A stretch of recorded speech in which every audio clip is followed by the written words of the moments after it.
राम राम राम राम हो बाई. हे काय आणलेलं आहे आपण शेतामध्ये? अहो हे आपल्या कांद्याला फवारायसाठी म्हणजे त्याचं ते मधमाशी येण्यासाठी ये ना.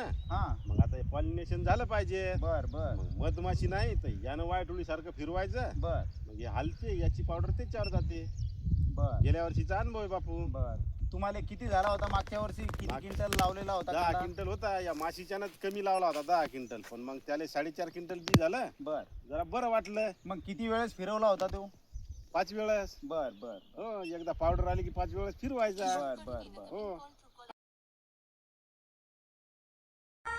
सध्या बागायतदारांची स्थिती कशी झाली माहितीये का? एक बार पाटलींबाई रुसली तरी चालेल, पण मधमाशी रुसली नाही पाहिजे. हा टॉपचा विषय.